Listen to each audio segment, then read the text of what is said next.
प्रिय विद्यार्थियों, हम भक्तिकालीन सगुण भक्ति धारा की कृष्ण मार्गी शाखा के प्रतिनिधि कवि सूरदास द्वारा परिणीत सूर सागर से आपके पाठ्यक्रम में संकलित पदों पर बात कर रहे हैं।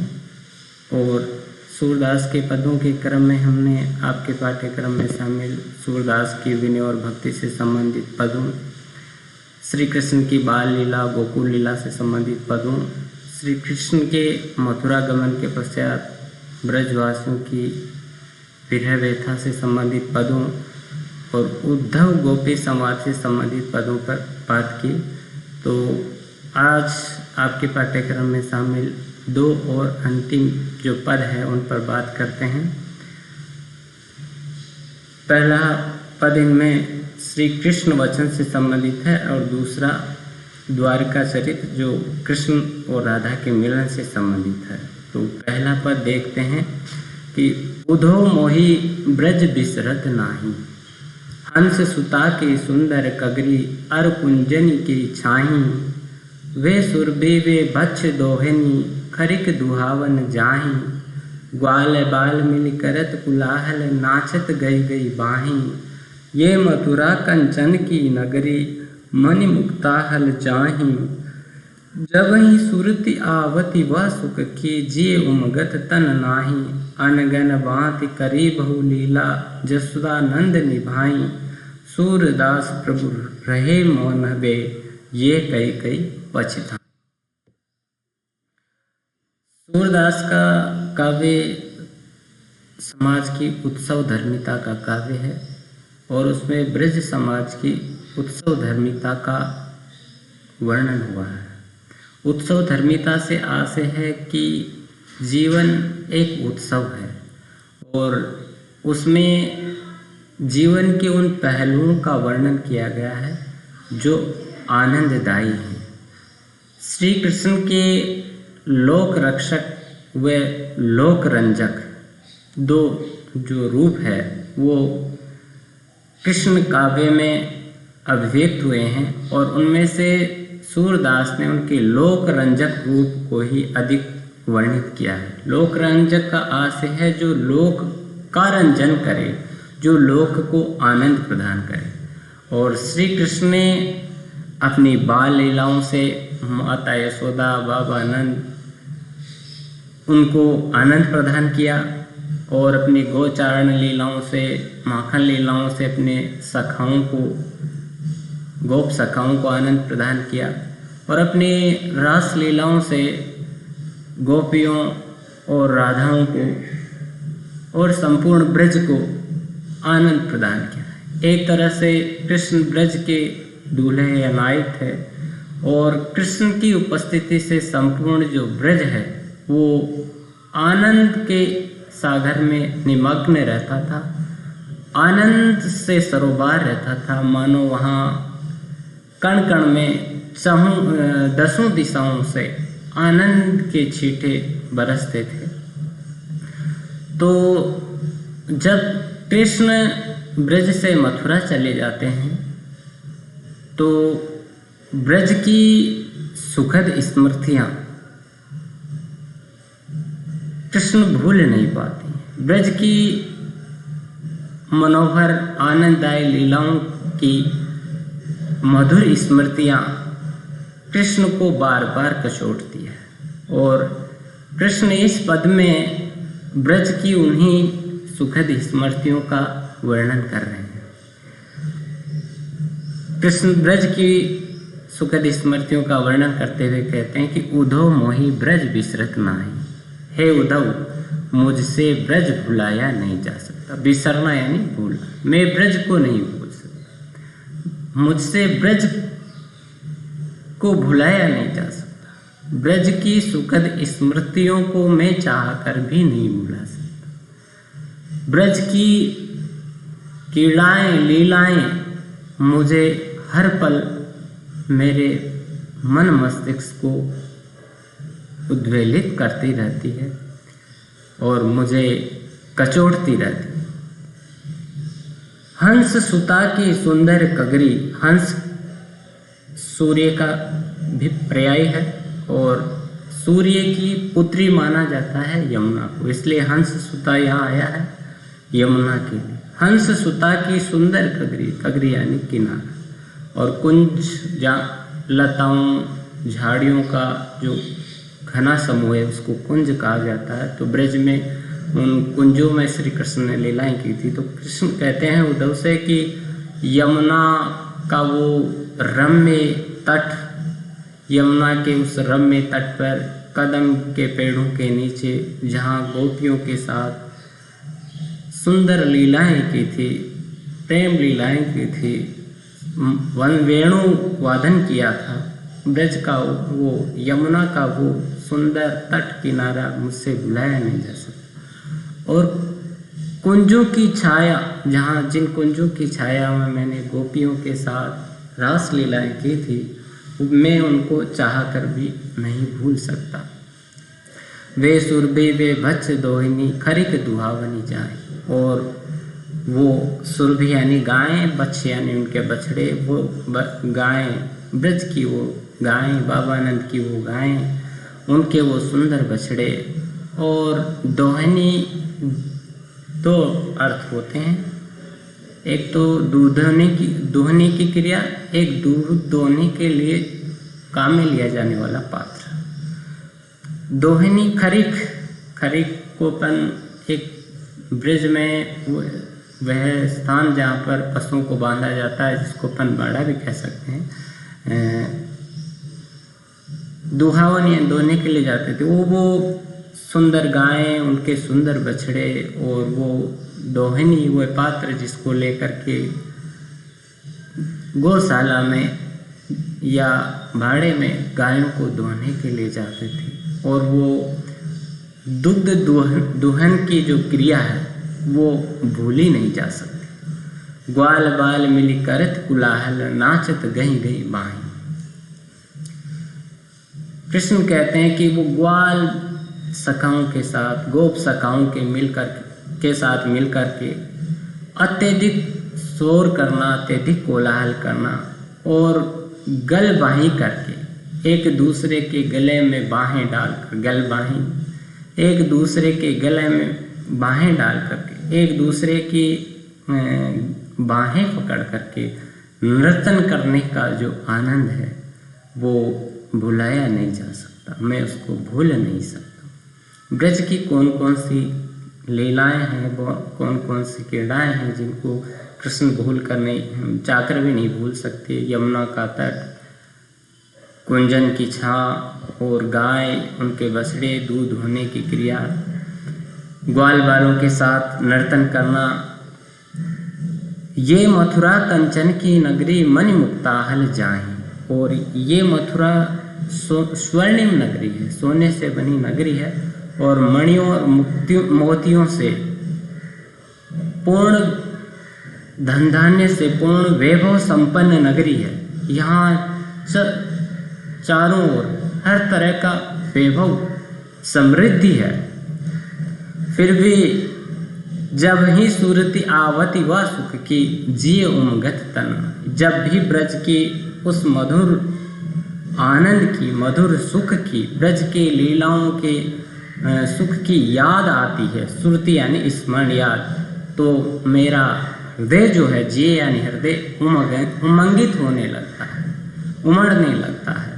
परंतु मेरा शरीर जो है वो विवश है। मथुरा में आकर के मैं यहाँ राज कार्य में फंस गया हूँ, इसलिए मेरा शरीर, मैं शरीर से मजबूर हूँ, पर मेरा हृदय आज भी ब्रज के उस सुखों का स्मरण आते ही ब्रज के लिए उमंगित होने लगता है।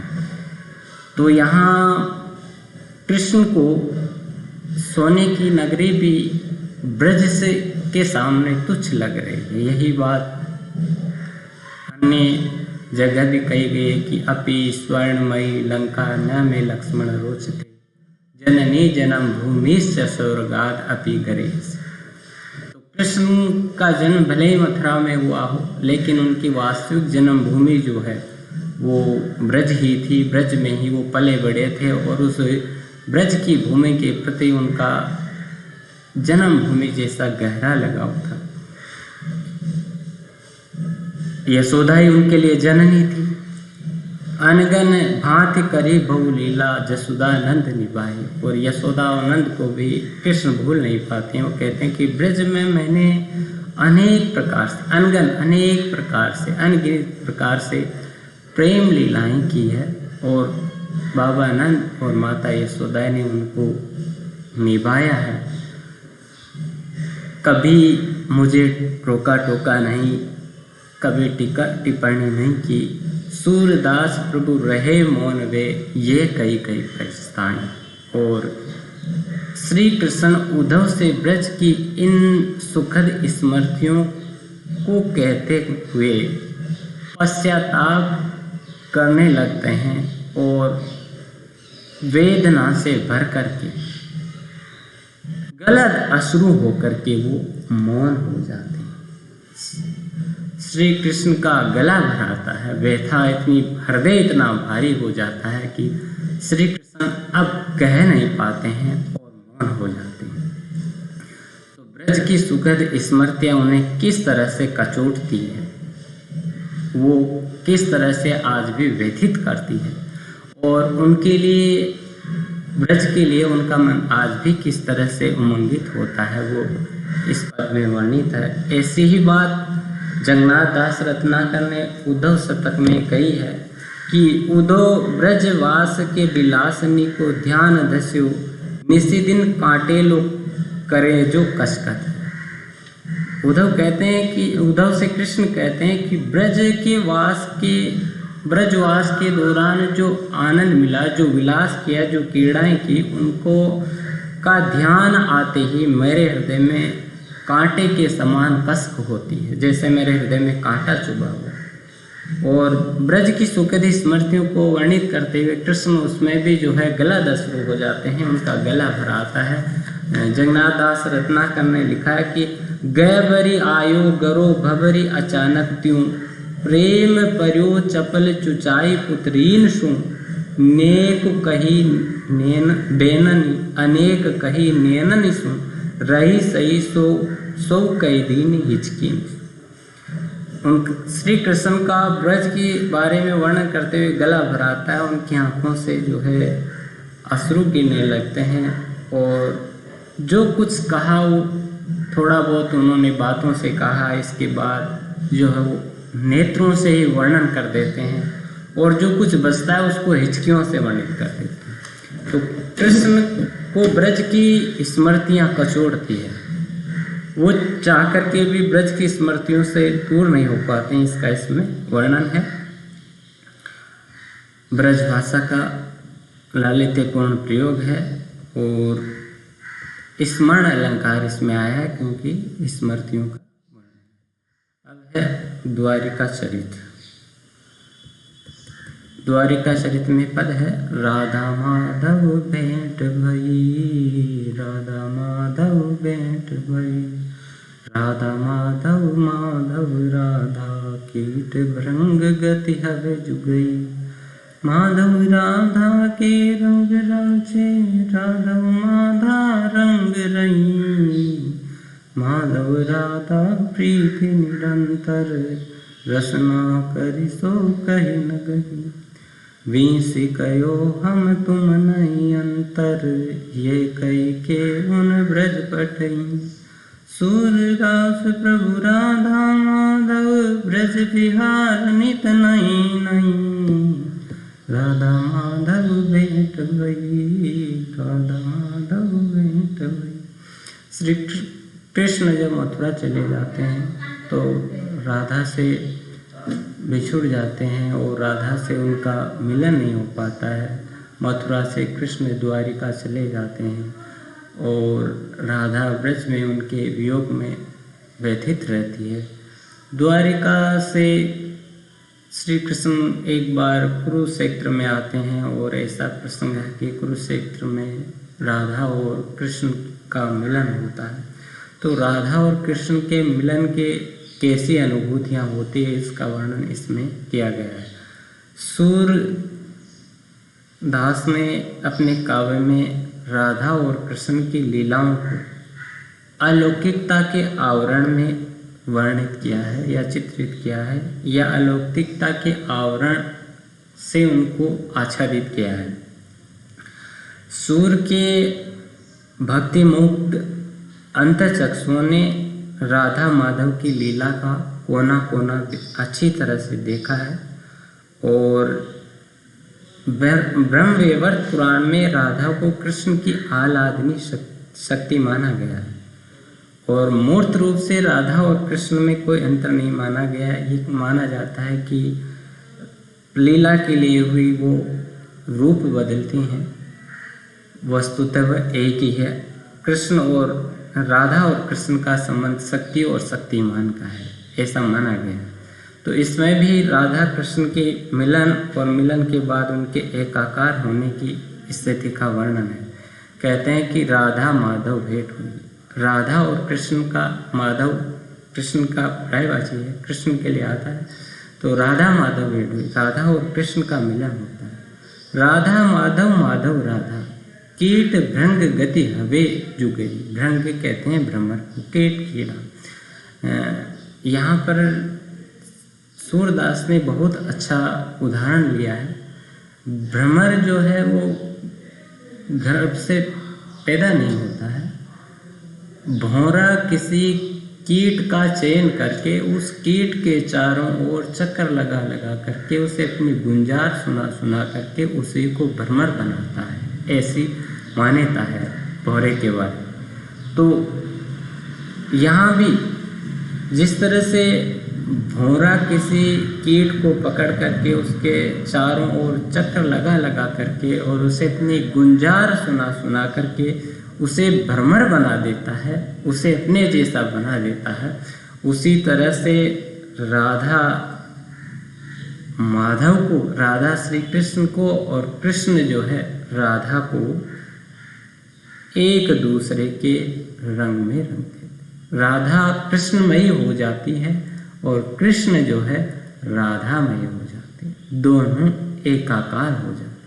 माधव राधा के रंग राचे, कृष्ण राधा के रंग में रंग गए और राधा माधव रंग रही और राधा जो है श्री कृष्ण के रंग में रंग। वस्तुतः कृष्ण और राधा में अब कोई अंतर नहीं रहा, वो एकात्म हो गए। जिस तरह से कहा जाता है कि जिस्म दो जान एक, इस तरह की स्थिति हो गई। राधा कृष्णमय हो गए और कृष्ण राधामय हो गए, दोनों में कोई अंतर तात्विक रूप से नहीं रह गया है।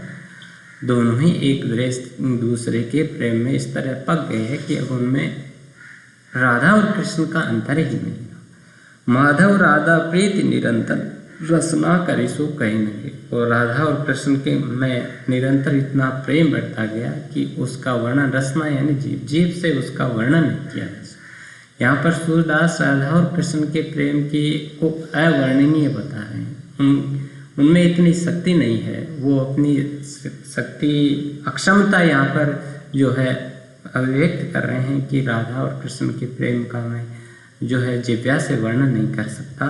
वीसी कयो हम तुम नहीं अंतर, ये कही के उन ब्रजपति। और कृष्ण ने मुस्कुराकर, वीसी यानी मुस्कुराकर हंस करके राधा से कहा कि हम और तुम में कोई अंतर नहीं रहे, हम दोनों एक ही हैं। और ये कह करके उनको ब्रज में भेज दिया। सूरदास प्रभु राधा माधव ब्रज विहार नित नहीं। और राधा कृष्ण ब्रज में नित नए नए क्रीड़ाएँ केली करने लगे। तो राधा और कृष्ण के एकात्म हो जाने का वर्णन इस पद में किया गया है और ब्रज भाषा का माधुर्य गुण प्रयोग हुआ है और माधुर्य गुण है और सहयोग सरकार इसमें